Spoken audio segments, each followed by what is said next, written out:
Side में रहता हूँ जी, हमारे घर के पास गाड़ी खड़ी थी।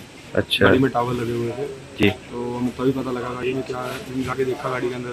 নাটকীয় এক ঘটনা ঘটেছে ভারতে। একই সাথে আত্মহত্যা করেছে পরিবারের সবাই। শুধু তাই নয়, রেখে গেছে সুইসাইড নোট, লেখা দোষ আমারই। এক মর্মান্তিক ঘটনায় একই পরিবারের ৩ শিশুসহ ৭ সদস্য প্রাইভেট কারে বিষ পান করে আত্মহত্যা করেছেন ভারতের হরিয়ানার পঞ্চকুলায় ২৬ মে সোমবার রাত ১০টা। পঞ্চকুলার স্থানীয়রা একটি পার্ক করা গাড়িতে ৬ জনের মৃতদেহ দেখে খবর দেয় পুলিশকে। ৬ জন গাড়ির ভেতরে থাকলেও পরিবারের সপ্তম সদস্য ৪২ বছর বয়সী প্রবীণ মিত্তল অর্ধমৃত অবস্থায় পড়েছিলেন গাড়ির বাইরে। যদিও হাসপাতালে নেওয়ার পর তাকে মৃত ঘোষণা করা হয়।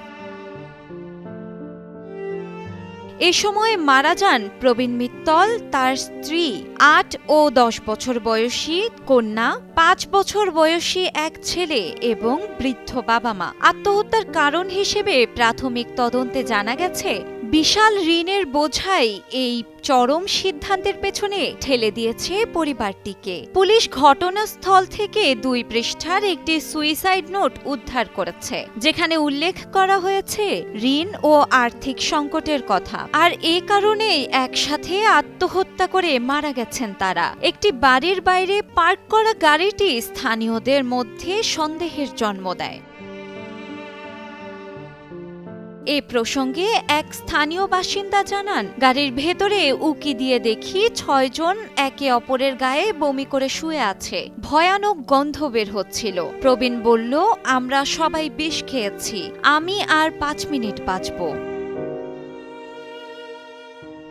আত্মহত্যার এ তথ্য নিশ্চিত করেছেন পঞ্চকুলা পুলিশের ডিসিপি। তিনি বলেছেন, সবাইকে হাসপাতালে নেওয়া হলেও কাউকে বাঁচানো যায়নি। প্রাথমিকভাবে ধারণা করা হচ্ছে বিষক্রিয়ায় মৃত্যু হয়েছে তাদের। हम लोगों को 2 सुसाइड नोट मिले हैं इसके अंदर से, और सुसाइड नोट्स में इस प्रकार की बात लिखी हुई है कि आर्थिक मंदी की वजह से। সোমবার রাতে প্রবীণ মিত্তল এবং তার পরিবার পঞ্চকুলায় একটি অনুষ্ঠান থেকে ফিরছিলেন। থাকার মতো কোনো হোটেল খুঁজে না পাওয়ায় তারা গাড়িতেই রাত কাটানোর সিদ্ধান্ত নিয়েছিলেন। পরের দিন মিলল ভয়াবহ দৃশ্য, ৬টি মৃতদেহ এবং একটি দুর্গন্ধযুক্ত গাড়ি। ফেরার পথেই বিষ পান করে আত্মহত্যা করে বলে ধারণা পুলিশের। মৃতদেহগুলো স্থানীয় মর্গে পাঠানো হয়েছে, পুলিশ জানিয়েছে। এছাড়া প্রবীণ তার সুইসাইড নোটে লিখেছেন, এটা সম্পূর্ণ আমার দোষ, আমার শ্বশুরবাড়িকে কোনোভাবে বিরক্ত করবেন না। শিলা ইসলাম, সময়ের আলো।